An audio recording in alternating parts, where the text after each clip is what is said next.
यज्ञ होता है तो संतों का वहां स्वतः ही आगमन हो जाता है। संत परमात्मा की ओर खिंचे हुए चले जाते हैं। हम भी इस अनोखे यज्ञ को देखने के लिए चले आए। साथ में शिष्य मंडली भी लेकर के अच्छा, शिष्य भी है? बिल्कुल है। अच्छा, कहाँ है? आओ, तात राम और लक्ष्मण भार्गव परशुराम जी को प्रणाम करिएगा। अच्छा, ये शिष्य हैं? हाँ। अच्छा, पद सरोज मिले दो भाई। धन्य हो गया हूँ आपके दर्शन प्राप्त करके कि धन्य हुए हमें आप से ताया दृष्टि अतुल मिली। इस भ्रांत भमरु में पड़ी तरंग क्या शांत वायु अनुकूल मिली। के हंसने लगा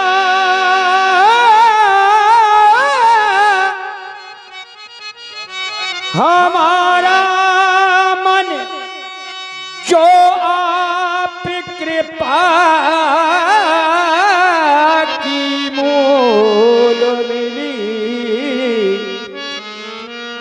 इस भ्रांत भमरु में पड़ी तरंग क्या शांत वायु अनुकूल मिली। तो हंसने लगा हमारा मन जो आप कृपा की मूल मिली। इस भ्रांत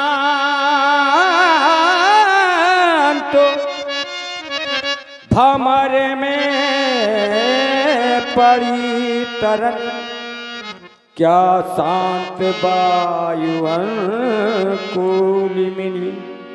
परमादरणीय प्रातः स्मरणीय परम सिद्धे पूज्य परमधर श्री भृगवंशी मुनिराज के चरणों में राम का कोट कोट वंदन, कोट कोट अभिनंदन स्वीकार हो, स्वीकार हो, स्वीकार हो। बाबा जी, अब तो अच्छा हमें बड़ा विस्मय हो रहा है।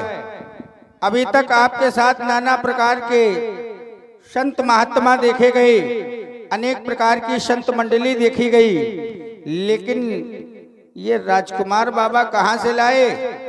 यह तो क्रम ही बदल दिया आपने। भार्गव श्री परशुराम जी, जिन दो बालकों को आप हमारे साथ देख रहे हैं, ये अवध नरेश महाराज श्री दशरथ जी के सुपुत्र श्री राम और ये लक्ष्मण, ये हमारे यज्ञ रक्षा हेतु आए थे। कुछ निशाचरों के द्वारा हमें बहुत परेशान किया जाता था और जब हम अधिक परेशान हुए तो महाराज दशरथ के दरबार में पहुंच गए।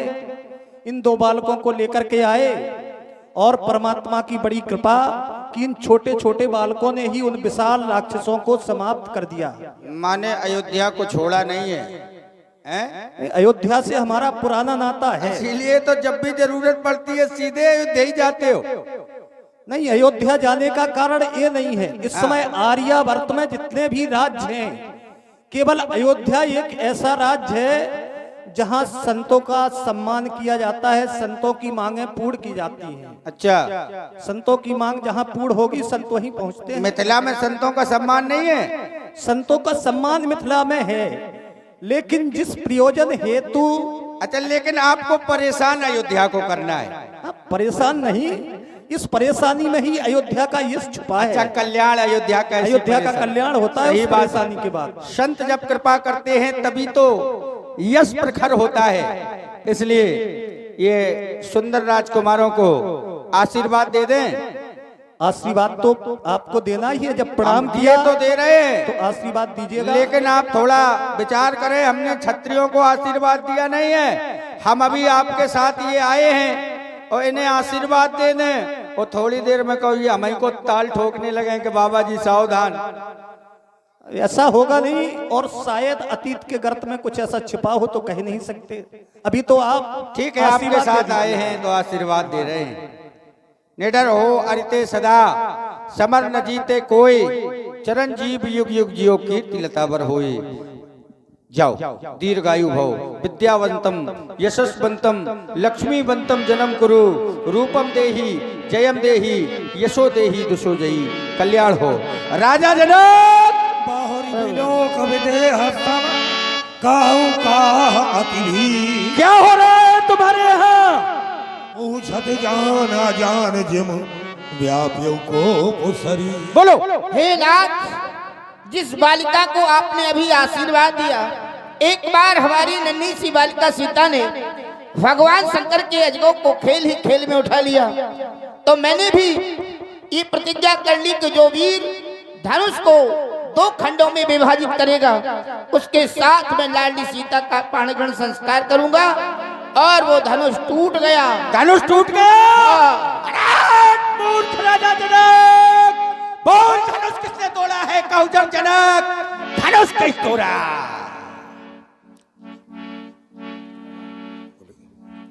वेग दिखाओ।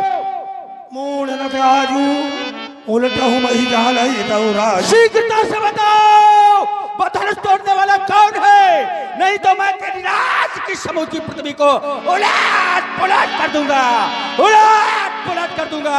बोल बोल, बोलता क्यों नहीं मूर्ख राजा जनक? वो धनुष किसने तोड़ा है? बोलता क्यों नहीं? सो भिलगाओ मिहाय समाजा, न तुम्हारे जय है सब राज। अतिदर उतर देत नहीं। अच्छा, राम जी नहीं बोले? राम जी का तो लगवाइए भाई।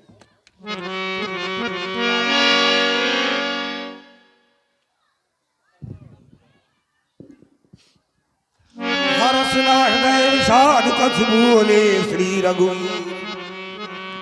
परमादरणीय इसके बाद है ना तुम्हारे जय है सब राज।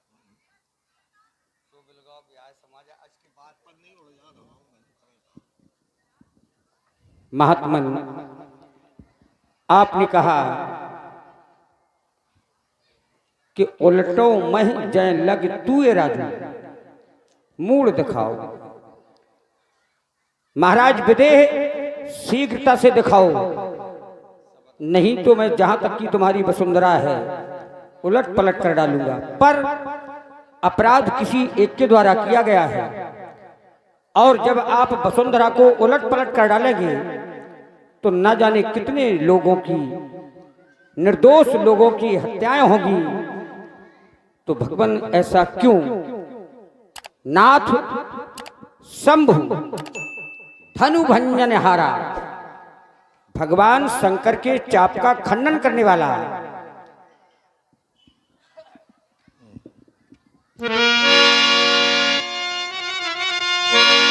कि नाथ धनु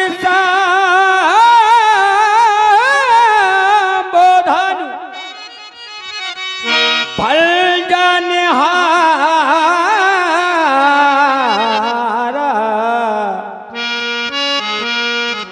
हुए है क्यों एक दास तुम्हारा।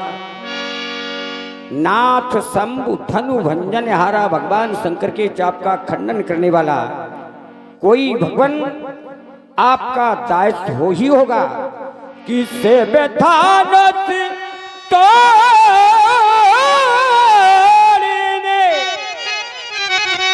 बाला भी कोई से बेका प्यारा होगा।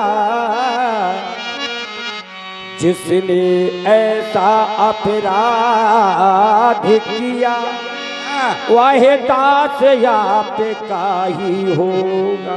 हेलो, फिर भगवान शंकर के चाप का खंडन करने वाला कोई आपका दास ही होगा कि जैसे हो दया ब्राह्मणों की यही काम वही कर सकता है, जैसे पर हो दया ब्राह्मणों की, यह काम वही कर सकता है। वह कब किससे डर सकता है? सही है। जिस पर आप जैसे ब्राह्मणों की दया दृष्टि होगी, भला ऐसा असंभव कार्य संभव आपके आशीर्वाद से वही कर सकेगा। भला किससे डरने वाला होगा? जिस पर आप जैसे ब्राह्मणों की दया दृष्टि होगी, भला वह कभी किसी से डरने वाला हो सकता है? कभी नहीं। काम असाधारण है, साधारण नहीं है। हाँ, ये काम असाधारण है।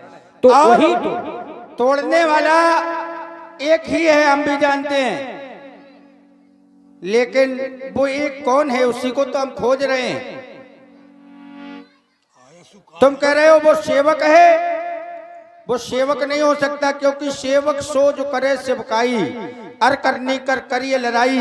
सेवक तो वो होता है जो सेवकाई का कार्य करता है, ऐसा कार्य करने वाला तो लड़ाई करने के योग्य है। इसलिए राजकुमार राम, हमारा आदेश है, सो बिलगाओ बिहाय समाजा, न तुम्हारे जई हैं सब राजा। समाज को छोड़कर वो अलग हो जाए, या ये समाज उसे छोड़कर अलग हो जाए। यदि दोनों ही परिस्थितियों में ऐसा नहीं हुआ तो मारे जई हैं सब राजा। सोनी बोली मत जानो लखन मुस्काने, बोले परसु धरही अपमाने। सुना आप लोगों ने धनुष तोड़ने वाले के विरोध में भार्गव परशुराम जी के द्वारा घोषणा कर दी गई कि जय शिव धनु तोरा तो सहस बाहु सम सौरिप मोरा। जिसने भूत भावन भगवान शंकर के पावन पुनीत को दंड का खंडन किया है, वो इनका शत्रु है। वो भी कैसा शत्रु? तो सहस बाहु सम, सहस्त्र बाहु अर्जुन के समान इनका वो शत्रु है। विचार करिए, सहस्त्र बाहु अर्जुन दुराचारी है, अत्याचारी है, पापाचारी है, अधर्म का पुजारी है। लेकिन जब धनुष तोड़ने के वाले के तरफ दृष्टिपात करता हूँ महात्मन, तो धनुष तोड़ने वाला तो धर्म का पुजारी है, धनुष तोड़ने वाला संतों का पुजारी है। तुम्हारा समानता कैसे? ये बात ठीक ठीक समझ में नहीं आई पंडित जी। दूसरी बात, आप कह रहे हैं सो बिलगाऊ बिहाई समाजा, न तुम्हारे जंझे सब राजा। 1 2 4 10 20 हजार नहीं, सब राजा मार दिए जाएंगे। जब धनुष नहीं टूटा तब, अगर वो सामने नहीं आया तब, धनुष तोड़ने वाला तो सब राजा मार दिए जाएंगे। बढ़िया दंड विधान है, अच्छी न्याय संहिता। महाराज जी कह रहे सब मारे जाएंगे, तो महाराज सब में तो साधु भी मारे जाएंगे, क्योंकि इस मिथिला में 2 कोट के राजा उपस्थित हैं। एक है असाधु और एक है साधु। कूर कपूत मूड मन माखे, तब उसे देख भूप अभी लाखे। ये असाधु राजा है, अत्याचारी है, कोई बात नहीं, अपराधी है। लेकिन पंडित जी, ब्राह्मण देवता इसी मिथिला में साधु कोट के भी राजा उपस्थित हैं। एक साधु के द्वारा साधुओं की हत्या, यह सही है या गलत है? एक संत के द्वारा संतों की हत्या, ये धर्म है या अधर्म है? मैं आपसे जानना चाहता हूँ। क्यों? जब तक धनुष नहीं टूटा तो महाराज जनक की समस्या, धनुष क्यों नहीं टूट रहा? जब धनुष टूट गया तब इनकी समस्या, धनुष क्यों टूट गया? धनुष टूटा नहीं था तो जनक जी की समस्या थी कि क्यों नहीं टूट रहा। जब आज टूट गया तो अब इनकी समस्या। आप लोग डरो ना, भयभीत ना हो, चिंता ना करो, ये लक्ष्मण आप लोगों के साथ है। समस्या का समाधान ये राजकुमार लक्ष्मण करेगा। देख रहा हूं बहुत क्रोध है, क्रोध का कारण एक धनुष टूट गया, इस कारण से आप इतना क्रोध कर रहे हैं। तो महाराज बता दे, बहु धर्मी तोरी लड़काई तो कबहू ना सरिस, कैसा असरिस, इसको भी मार देंगे उसको। अरे महाराज सदके, तो कबहू ना सरिस केन गोसाई। जब हमने बाल अवस्था में बहु धन भी तोड़ी, तब तो आपके दर्शन तक नहीं हुए। और जब आज यहाँ एक टूट गया, दर्शन हटा दो, आप तो खुलेआम प्रदर्शन कर रहे हो। मैं जानना चाहता हूँ महाराज, ए धन पर ममता कई हेतु हे पूजपात प्रतस्मरणी, आप इस धनुष पर अधिक ममता कर रहे, इसका क्या कारण है, प्रकट करें पूजपात। लक्ष्मण कह रहा है डरो नहीं, लक्ष्मण तुम्हारे साथ है तो बेटा केवल तुम्हारे कह देने मात्र से समाज से परशुराम का डर समाप्त नहीं हो जाएगा, क्योंकि अति डर उतर देत नृप नहीं। समाज डरा हुआ है, सभय बिलो के लोग सब जान जान की भीड़। सभय बिलो के, सभय का मतलब भय सहित सारे समाज को तुम्हारे भाई ने जब भयभीत अवस्था में देखा तभी तो वो बोला, और तुम कह रहे हो डरो नहीं, लक्ष्मण तुम्हारे साथ है, तो क्या तुम्हारे कह देने मात्र से परशुराम का डर समाप्त हो जाएगा? अरे ये भी तो देखो कि परशुराम परशुराम है और लक्ष्मण तुम्हारे कह देने मात्र से कुछ नहीं होगा। अब चलिए, कह रहे हैं धनुष तोड़ने वाला धर्माचारी है, धनुष तोड़ने वाला पुजारी है, धनुष तोड़ने वाला संत है, धनुष तोड़ने वाला महात्मा है, धनुष तोड़ने वाला सदाचारी है। तो हमने कब कहा धनुष तोड़ने वाला पापी है, अत्याचारी है, अधर्मी? हमने तो कहा नहीं। क्या परशुराम ने ये कहा है कि धनुष तोड़ने वाला पापी, अत्याचारी, अधर्मी है? अरे बना रहे पुजारी, बना रहे धर्माचारी, हमें क्या लेना देना कि धनुष तोड़ने वाला कैसा है? हमें तो ये देखना है कि वो कौन है। हमारा प्रश्न ये नहीं है कि धनुष तोड़ने वाला कैसा है, प्रश्न ये है कि धनुष तोड़ने वाला कौन है। कैसा है और कौन है में अंतर है बेटा। आपने कहा सहस्त्रबाहु अर्जुन के समान वो शत्रु कैसे हो सकता है, क्योंकि सहस्त्रबाहु अर्जुन तो अत्याचारी था। तो ग्रंथ में गर्धाली आई है, प्रमाणित किए दे रहा हूं।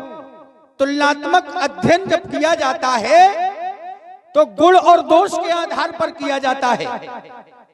तुलनात्मक अध्ययन जब किया जाता है तो या तो किसी से किसी के गुण मिल रहे हो या किसी से किसी के दोष मिल रहे हो, तब तुलना की जाती है। लेकिन ग्रंथ में तुलनात्मक अध्ययन किया गया तो ना तो गुण मिले ना दोष मिले, लेकिन समानता दोनों में की गई। जैसे पुन प्रणवो पृथुराज समाना, पर अग सुने सहस दस काना। खलों की जब वंदना की गई तो उन्हें पृथु के समान कहा गया, और पृथु भगवान का अवतार है, धर्माचारी है। तो खलों में और पृथु में भगवान शंकर समानता बता रहे हैं। पुन प्रणवो पृथुराज समाना, पर अग सुनाए सहस दस काना। तो तुम्हें नहीं पता कि तुलनात्मक अध्ययन कैसे किया जाता है। इसमें तुम्हारा दोष नहीं, तुम बालक हो, तुम्हारी बुद्धि बालकों की है। अब कह रहे हो कि साधु राजा मारे जाएंगे, साधुओं को आप दंड देंगे, तो क्या ये उचित है? अरे हमारे यहाँ चाहे साधु हो चाहे असाधु हो, समाज की यही तो विडंबना है। समाज के लोग चेहरा देख के दंड निर्धारित करते हैं। समाज में लोग चेहरा देख के दंड निर्धारित करते हैं। अपराध करने वाला यदि प्रभावशाली है तो उसके लिए कोई दंड नहीं, क्योंकि उसका प्रभाव है समाज में, उससे कौन कह दे। और अपराध करने वाला यदि छोटा है तो लोग उसके ऊपर दंड निर्धारित कर देते हैं, जबकि दंड विधान सबके लिए बराबर होना चाहिए, चाहे अपराध करने वाला बड़ा हो चाहे अपराध करने वाला छोटा हो। यदि अपराध किया गया है तो दंड सबको मिलना चाहिए, और मिला है। साधुओं को भी दंड मिला है। दक्ष के यज्ञ में जिस समय हमारे आराध्य भगवान भोले बाबा का भाग नहीं दिया गया, तो क्या उस समय साधुओं को दंड नहीं दिया गया? क्या उस समय साधुओं को दंड नहीं दिया गया? साधुओं को दंड मिला है। तो अपराध के कोटि में चाहे साधु हो चाहे असाधु हो, दंड विधान सबके लिए बराबर है। रही बात बहुदनवी तोरी लड़काई, तो तुम्हारे बाप का राज्य है, तुम्हारा बाप राजा है, और अपने बाप के राज्य में तुम धनुइया तोड़ो, चाहे बाप का सर फोड़ो, तो कोई थोड़ा ही रोकने आएगा। भाई राजा का लड़का है, वो चाहे कुछ तोड़ दे चाहे कुछ फोड़ दे। किसी प्रभावशाली व्यक्ति का लड़का समाज में कोई भी उद्दंडता कर दे तो लोग उसे डांटेंगे थोड़ी, यही कहेंगे अरे अरे कोई बात नहीं, कोई बात नहीं, कोई बात नहीं, बालक है, बालक है, बालक है। तो बाप के राज्य में तुम धनुष तोड़ते रहे, अरे ये तो धनुष ही है, हो सकता कहो तुम दशरथ का मूल फोड़ दो, तो कोई रोकने टोकने वाला थोड़ा ही है। तो कह रहे उस धन पर ममता महाराज क्यों है? तो ममता नहीं, श्रद्धा है। हमें इस धनुष से श्रद्धा है, ममता नहीं है। क्योंकि बालक, ये धनुष हमारे गुरु का असाधारण धनुष था। तो रे न बालक काल वश बोलत तो ही न समार, ये धनुष सकल संसार। बढ़िया सुंदर दिव्य, लेकिन आपने अति कर दिया। संसार से हजारों झूठा मर गए, इन्हें बुखार तक नहीं आया। कैसे महाराज? पुनः वार्ता हम आप नहीं, अभी यहीं पर आपने कहा चाहे अपने पिताजी के मूड फोड़ दे। क्या वार्ता है? कितने मीठे मीठे शब्द पंडित जी के द्वारा हमें दिए जा रहे हैं। बोले अपने बाप, बोले किसके? बोले दशरथ का। बोले क्या कर दो? बोले मूड फोड़ दो। ये सिखाया जाता। बढ़िया, क्या वार्ता है? हमसे तो कह रहे रे जवान संभाल कर नहीं बोलता। अच्छा भैया, सभी गवाह है, जितनी देर से हमारी और पंडित जी की वार्ता हो रही है, हमने ब्राह्मण देवता पूज पाठ प्रातः स्मरणीय हमारे जुबान में क्या हमने संभाल कर नहीं बोला? हमारे शब्द इन्हें अच्छे नहीं लगे? अरे आपको नहीं अच्छे लगे, संसार समाज में कोई एक खड़ा हो जाए और कह दे कि लक्ष्मण तुमने अभी तक गलत बोला। अरे गलत नहीं बोला महाराज, अगर गलत बोल रहे हो तो आप बोल रहे हो। यही सिखाया जाता है आपके यहाँ कि छोटों से कहो रे रे। ये वार्ता है, देख लो, सुन लो। अब बड़ों का क्या सम्मान करते होंगे? क्योंकि महाराज हम उस देश के वासी हैं जिस देश में गंगा बहती है। हम सम्मान करना छोटों का भी जानते हैं और बड़ों का भी जानते हैं। ऐसे नहीं बोलेंगे व्यास जी। बात को प्रमाणित करने के लिए अर्धाली पढ़े देता और बात को प्रमाणित किए देता।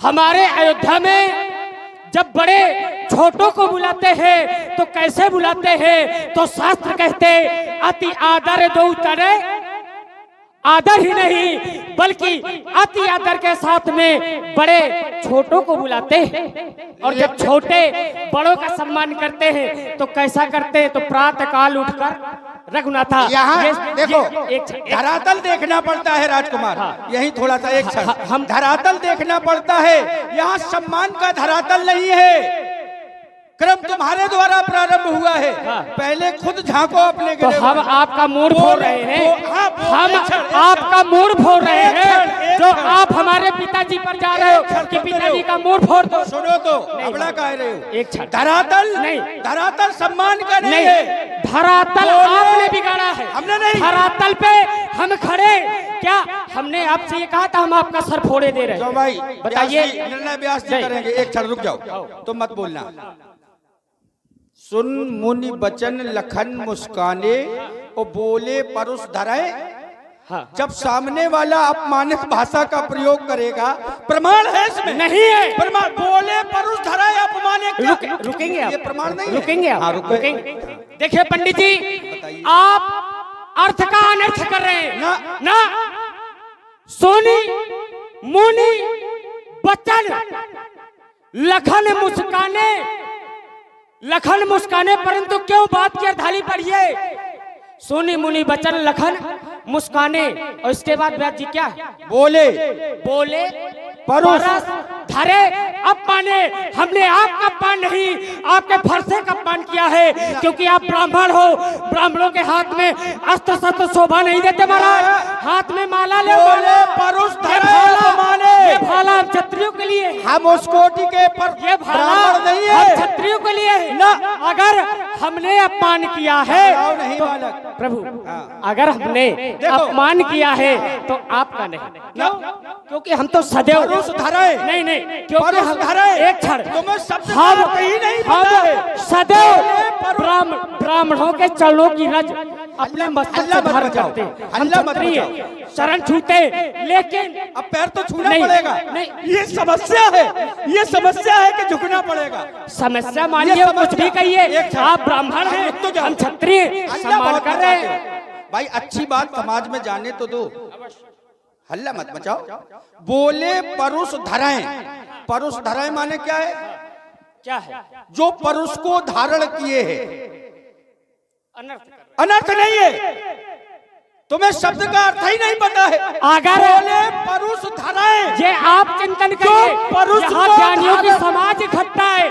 अगर हमने मुस्कुराया है, हंसे हैं, आपको यदि अपमानित लग रहा है हमारी वार्ता से, हमें नहीं लग रहा। आपका नहीं, हमें नहीं लग रहा, आपका नहीं, हमें नहीं लग रहा। दूसरी बात, ये ग्रंथ की बात है, ये ग्रंथ की बात है।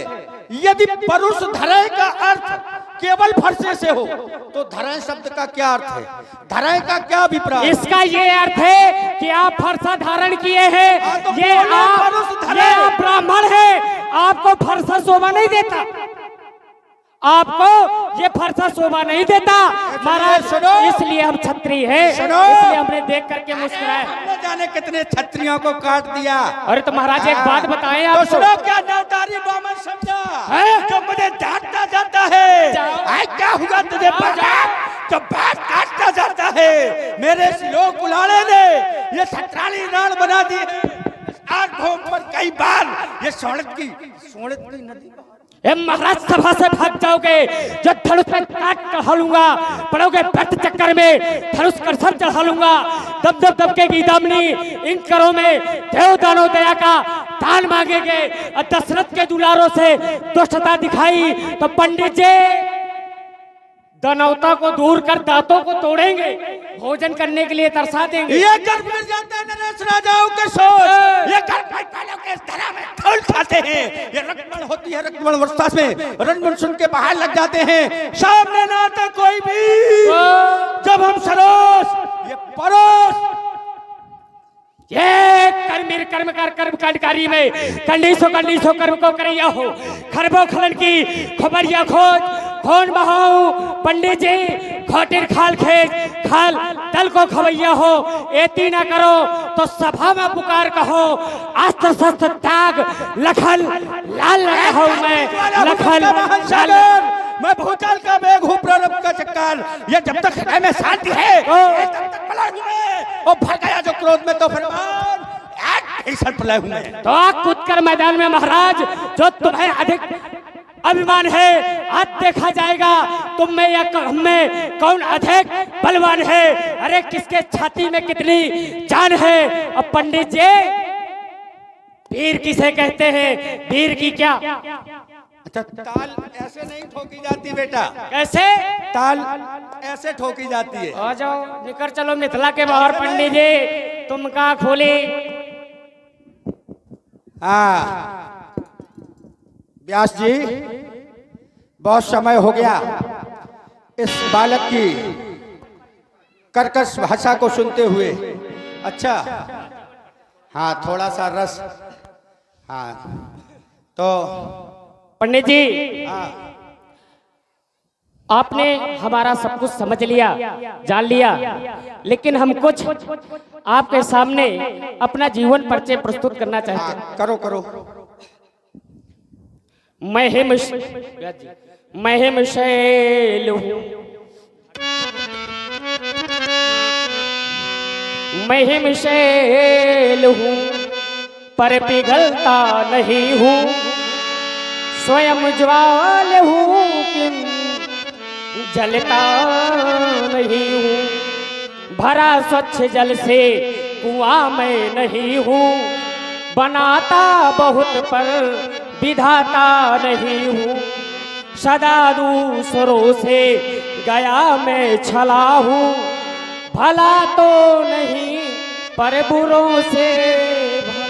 तो राजकुमार लक्ष्मण कह रहा है मैं हिमशैल हूं।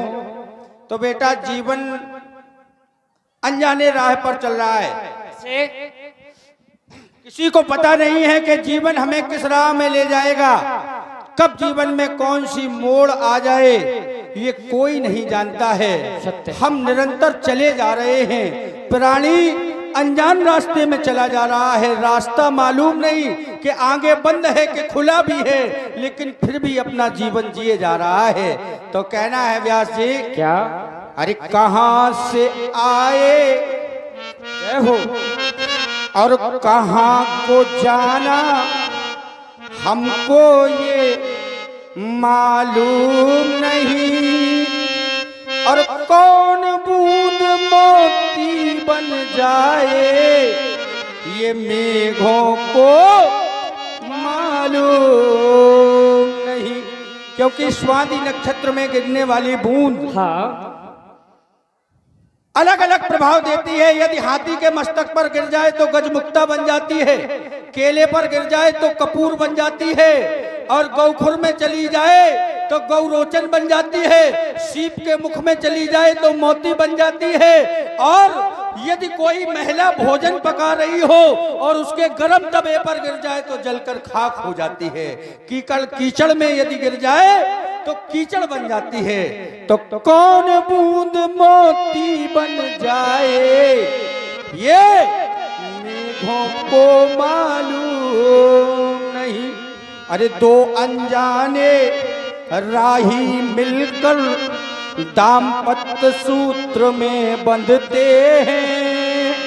अनजाने राही पति और पत्नी, कोई किसी को नहीं जानता, लेकिन दंपत्य सूत्र में बंध जाते हैं। तो दो अनजाने राही मिलकर दाम्पत्य सूत्र में बंधते हैं, और जन्म जन्म तक साथ न छोड़े कसमें वादे करते हैं, पर कौन सा साथी कब छूट जाए ना तो पत्नी को पता है ना पति को पता है पहले कौन जाएगा।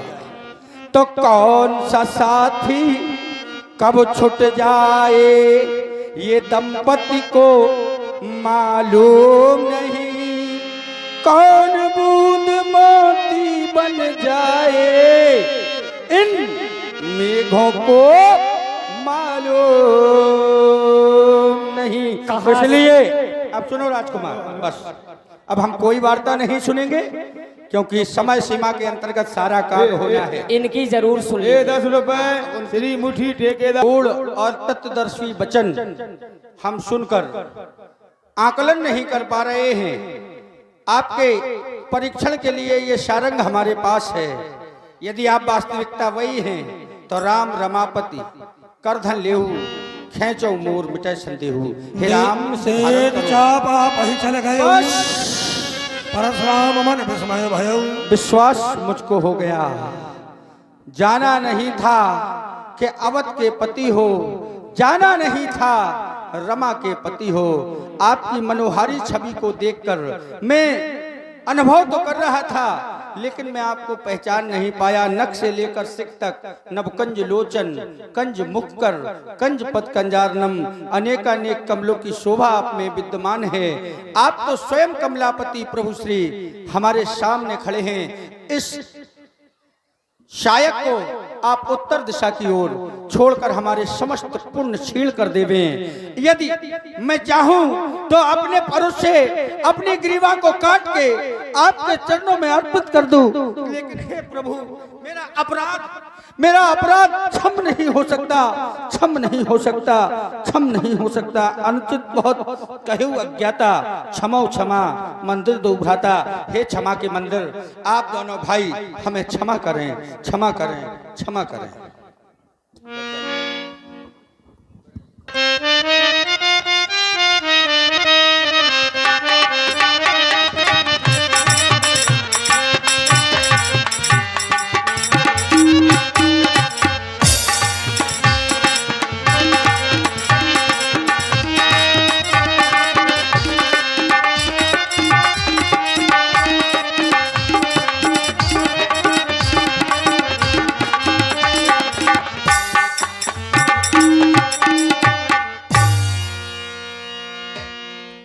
समय